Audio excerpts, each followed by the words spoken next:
So we have the Echo Terminal, which is one of the most important game mechanics.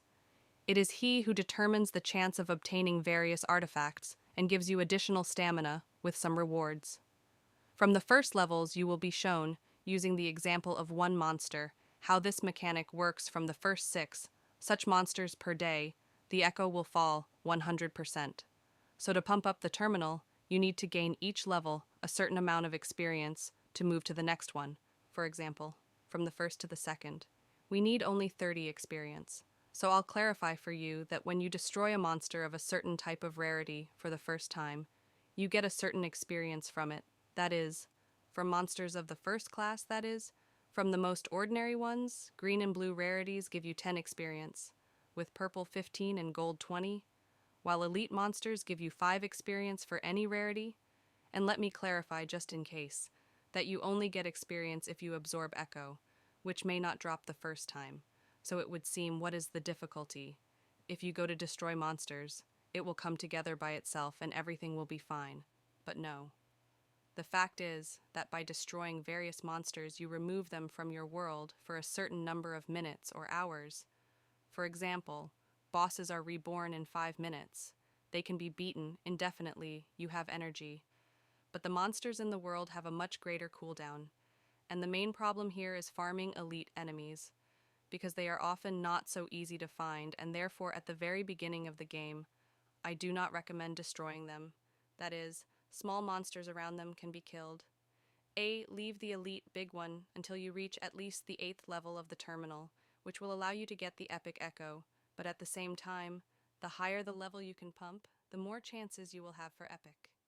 You should understand the serious difference between the 14th and 15th rank of the terminal, since the latter will open up for you a chance to get legendary ones, and in order to level it up, you will have to get all 3 rarities of each monster on the map. Fortunately for this, you have a guide, and basically, you won't get lost. And as you understand, it is precisely because of these epic monsters that you may not just a little bit is enough. So I have a few tips for this case. The first easiest one is multiplayer. If you have a friend or a streamer, you can go to his world, and if there are such elite monsters, together farm the necessary experience from them. So don't forget subscribe to me because I will definitely help you. The second method is to farm especially serious opponents on the map, marked in red. I will give their location in the following videos, and they will give you, regardless of your rank, 100% legendary Echo, which is a good way to boost your experience. The third method is to go through the first floors of the local abyss to get about 300 currency from there, and buy the legendary Phantom Echo, which of course will give you additional experience.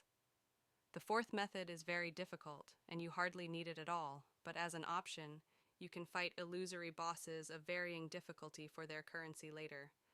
You can also buy from Legendary Store, but again it's much easier to complete any of the previous steps than this one, and the same with the local virtual universe. There is of course a fifth method, but this is for particularly sophisticated players who also don't mind the money. Just buy from the start of the Battle Pass level, in which you can find a couple of legendary echoes. Well, and the most important thing is a new processing mechanic. I ask you not to use it until the 15th level of the terminal. It's hardly worth it, but if you endure this moment, you will have a chance to receive a random legendary echo, which will be much tastier. And this ends the video. Don't forget to subscribe. Bye.